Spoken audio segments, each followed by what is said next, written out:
안녕하십니까? 인하대학교 정치외교학과 김종호 교수입니다.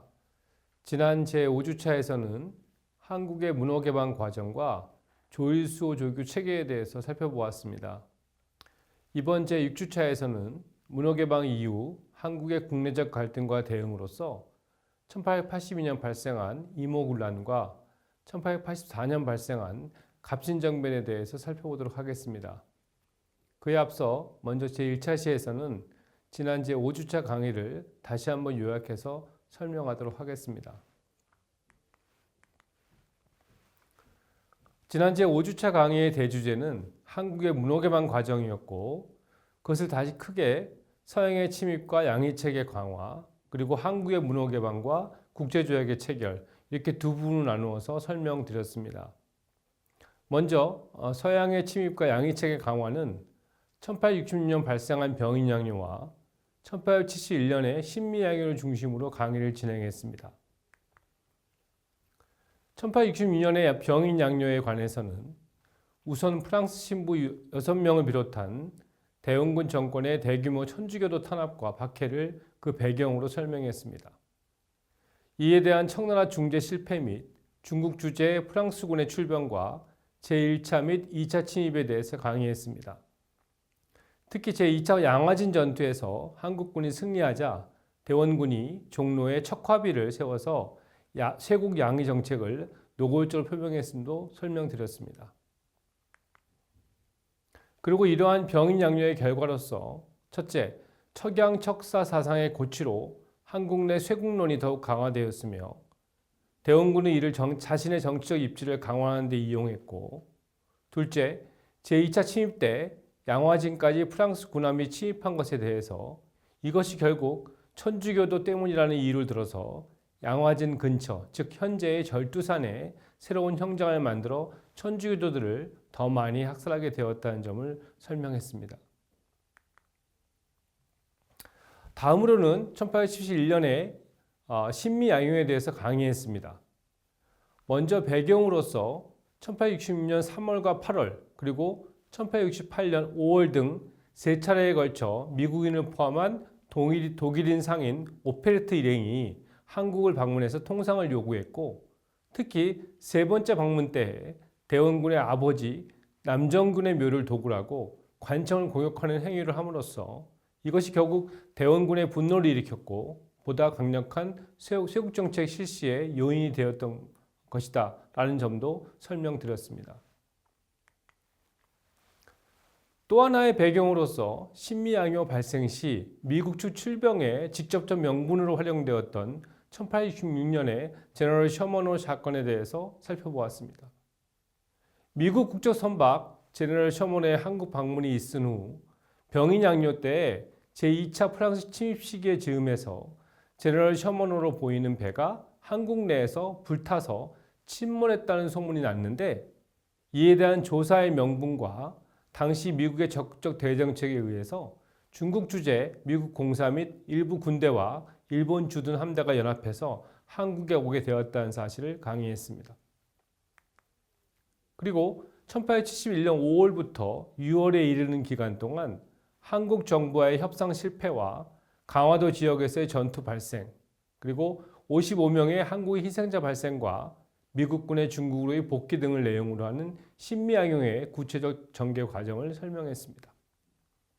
마지막으로 강의에서는 병인양요와 신미양요의 결과 및 그 의의에 대해서 다음과 같이 요약 정리한 바 있습니다.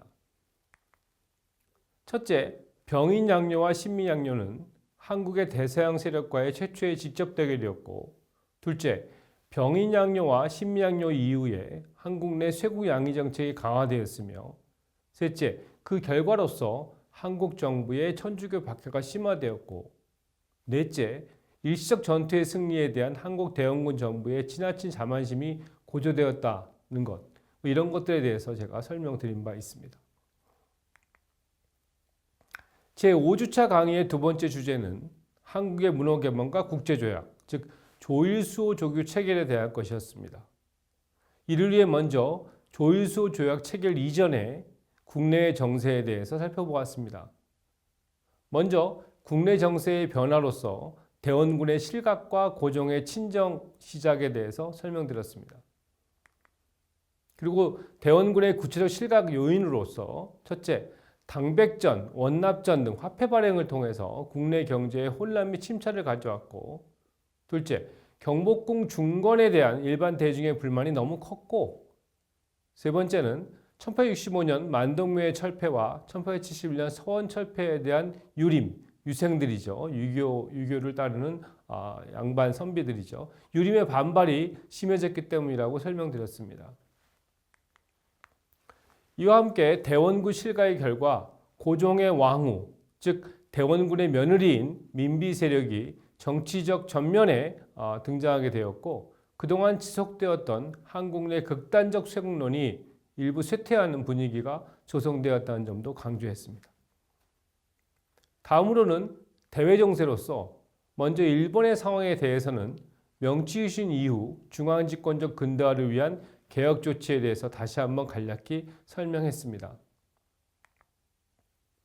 그리고 이러한 개혁 정책에 대한 국내적 불만, 그것을 해소하는 거죠. 그 다음에 명치정부 비주류 세력의 입지 강화 저지, 그리고 서구와의 불평등 조약 체결에 대한 보상 심리, 그리고 자본주의 발전을 위한 원료 확보 및 시장 개척의 일환으로 대륙 진출의 발판 마련을 위해서 소위 정한론이 대두되었다는 것을 설명했고, 이후 일본이 1874년 대만 정벌 감행 후에 한국에 대한 야욕을 드러내면서 한국의 정세 파악과 함께 교섭 요구를 진행하게 되었다라는 것을 설명드렸습니다. 이런 상황에서 한국 내에서 고종의 친정 후 쇄국론과 개국론을 나뉘어 집권 세력 내부의 갈등이 심화되고 있었음도 설명드렸는데요. 구체적으로 쇄국파는 1868년 명치유신과 왕정복고 이후에 일본이 한국에 보내온 공식 문서, 통고서에 대일본, 황상, 황칙 등의 용어가 사용된 것에 대해서 강하게 반발하면서 일본과의 교섭이 불가하다는 입장을 고수했고요. 반면 개국파는 1874년 일본에서 정한론이 일어나고 있는 마당에 서계가, 즉 공식 문서가 격식에 맞지 않는다는 이유로 대일본 관계를 단절할 수 없다라는 입장을 고수했다는 점도 설명했습니다. 그리고 이 무렵 청나라로부터 일본의 대만 정벌 소식과 일본의 한국 진출 의도에 관한 정보가 한국 정부에 전달되게 되었고요. 이에 한국 정부는 가능하면 일본과 분쟁을 일으키지 않는 범위 내에서 대일본 교섭을 시작하기로 결정했지만, 결국 서계의 위격 문제에 대한 한국, 일본과 입장 차이로 인해서 교착 상태는 지속되게 되었는데, 바로 이러한 교착 상태를 깨뜨리기 위한 일본의 정책적 압력 수단이 1875년에 운양호 사건, 우리가 운용호 사건이라고 하게 되죠. 운양호 사건이었던 것이라고 제가 설명드린 바 있습니다. 강의에서는 운양호 사건에 관해서 1875년 5월 제1차 무력 시위와 제2차 침입을 설명했고, 이후 일본이 운양호가 강화도에서 음료수를 구하려고 초지진에 접근하다가 한국 측으로부터 불의의 포격을 받아서 대응 공격을 했다라는 역선정을 함으로써 일본 내 반한 감정이 촉진되게 되었다는 점도 지적한 바 있습니다. 동시에 일본 정부가 육군 중장 겸 차미 개척장관 흑전 청룡, 쿠로다 키요타카죠. 흑전 청룡을 특명 정권 대신으로, 그리고 원론 의관 정상영, 이노우에 카오루를 정권 부대신으로 임명해서 한국에 파견하기로 하고, 청나라의 방해를 미리 막기 위해서 삼류레 모리 아리논이라는 사람을 청나라 주재 공사로 임명해서 청나라와 담판하게 했다는 점을 설명드렸습니다. 그럼에도 청나라가 종속관계를 시인하면서도, 양국 간의, 한국과 중국 간의 종속관계를 시인하면서도 내정 및 외교는 한국의 자치에 속한다라는 입장을 고수해서 성과는 없었다라는 점도 강의했습니다. 이러한 내용을 통해 당시 일본의 구체적인 한국 개방 전략의 방향으로서, 첫째, 정권 담판 대사 파견을 통해서 한국 문호 개방을 위한 구실을 찾는 것. 둘째, 청나라와의 협의를 통해서 사전에 청나라의 개입을 봉쇄하는 것. 셋째, 주일 각국 공사를 통해서 국제적인 지지를 얻는 것 등을 설명드렸습니다. 특히 일본이 한국 개방에 대한 국제적 지지를 얻는 정책에 대해서 미국을 비롯하여 러시아, 영국, 프랑스, 이태리, 독일 등은 일본이 자기들을 대신해서 한국을 위협하여 개국시킬 것을 기대함으로써 일본 정책을 지지하는 입장을 표명하게 되었다는 점도 설명했습니다. 마지막으로 이처럼 일본의 의도대로 한국의 문호 개방을 위한 분위기가 조성되었던 것인데 결국 한국 정부만이 그러한 전체적인 국제정치적인 변화에 대한 배경들, 일본의 의도, 청나라의 의중, 또 다른 국가들의 지지 이런 것들을 제대로 인식하지 못하고 있었다라는 점도 제가 강조한 바 있습니다. 제5주차 강의의 마지막 부분은 조일수호 조교에 관한 것이었습니다. 강의에서는 먼저 당시 여전한 한국 정부 내의 개국론과 쇄국론의 갈등 속에서 결국 수교하기로 결정하게 되었는데 그 이유로는 첫째, 중국과 일본의 개방, 문호 개방이 이루어졌고 특히 서구열강의 침투 위협 등 개국하지 않을 수 없는 국제적인 객관적 여건이 조성되었다는 점이고요.